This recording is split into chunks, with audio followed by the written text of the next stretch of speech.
stay busy in that season? I know you do some national work, and you're in LA, so slow season might hit you a little less. How do you stay busy when the slow season hits? Is there anything that you've got that picks up in the slow season that you can share with our dealers here?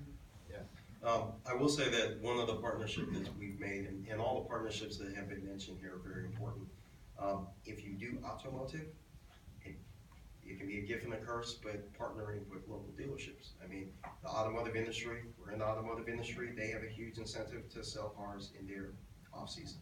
You know, towards the end of the year, they're pushing to push out units, and whether you're doing the work for them, whether it's referral work, whether you're doing, you know, 10 cars a day or 10 cars a week or 10 cars a month, it's still referral work that comes in, an opportunity to put a door hanger or a window tag, a rearview mirror tag to say that we do, you know, flat glass or whatnot.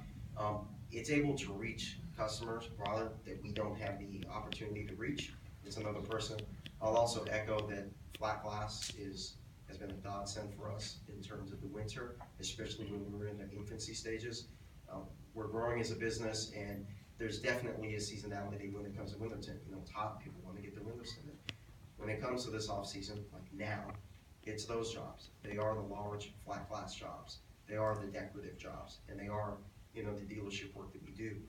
We've also diversified. We don't want to be the jack of all trades, and there've been times when we've turned down certain type of work or projects. But one thing that we also added to, you know, our service card was doing paint protection, and that's something that definitely has a strong need and demand throughout the course of the winter as well too.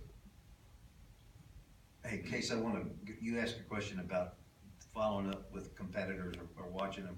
You guys will appreciate this. Everybody that does flat glass knows that if you put window film on new windows, you void the builder's warranty. That's probably not a shock to anybody in this room. A couple of weeks ago, actually about 6 weeks ago, wasn't a big job, but I'm competing with the local GeoShield distributor in Houston. I didn't say that. I'm competing with a distributor of another product, and he's been around forever and decided not to bring up the glass breakage, seal failure, warranty issues of putting window film on, because I asked the question, okay? And so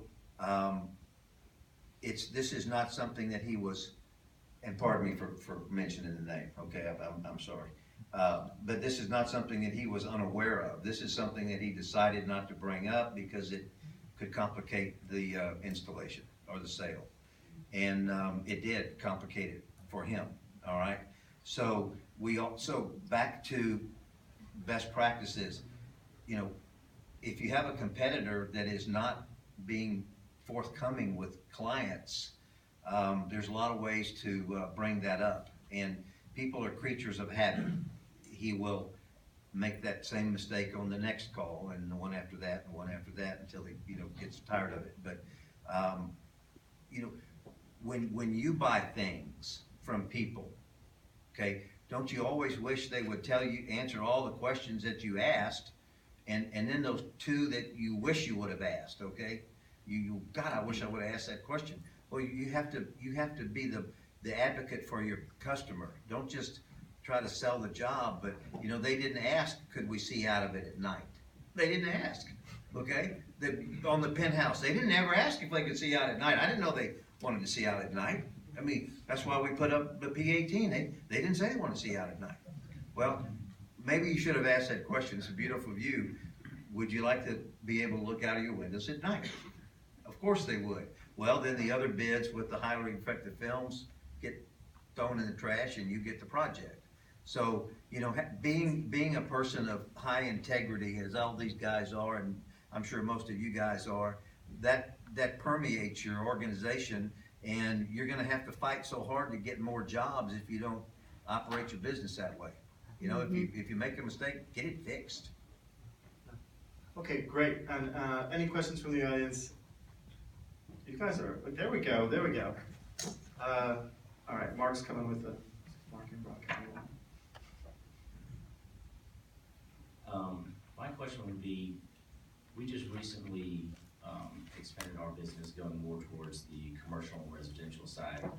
And in our town, there's only so many big jobs out there. We don't have the tall buildings, you know, we got the $2,000 and $3,000 jobs, and the $12,000 jobs are your big ones. When you're selling the same product as your competitor, you go in, you know, say, well, the dealer of the same material, you sell yourself and you sell your company, but the person purchasing it is only worried about the price point. I recently had the inside scoop that we only got bid out on the money. They wanted to go with us. They wanted to see how low that we would go, or they had to use the competitor to stay within their budget. My question is, where do you draw the line at going into your profit to gain the sale?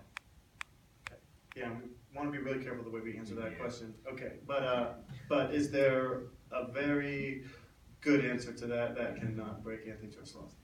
I say opportunity cost. So look at what your opportunity cost is on that job. Is it worthwhile for you to do that? What you can gain What further with that opportunity individual? costs? Well, there are a couple different angles to look at it. How are you running your job cost is what Sid's trying to say. What's your profit margin on it? That, correct, and then what's the other opportunity? So say it's a job that it's gonna take you a couple of days to do. What other business are you losing, depending on the scale of your business? So we'd be in that position as well too. Speaking about like places like this, you know, where we're at a convention, we're at a conference, and we're speaking about different ideas, we're hearing about decorative film, we're hearing about all these different things that are going on. And you might take one of those little nuggets home and plant that seed and want to see where it's going to grow. That's what you should do. So last year we did something similar. There was something about the schools and education with you know, active shooters and whatnot, and we took advantage of an opportunity locally in our school, in one of the school districts. We ended up doing every single school in the school district.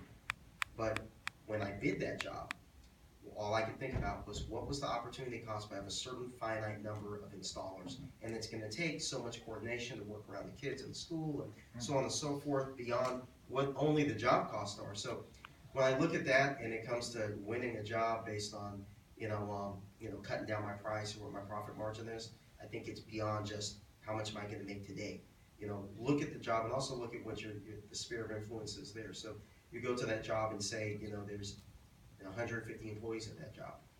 Do you take the opportunity to contact, you know, the human resources person or one of the managers that's influential and say, hey, you know, we're going to do this coupon that goes out to everybody, or, you know, thank you for your return business to all employees of this particular company or at this location or whatnot.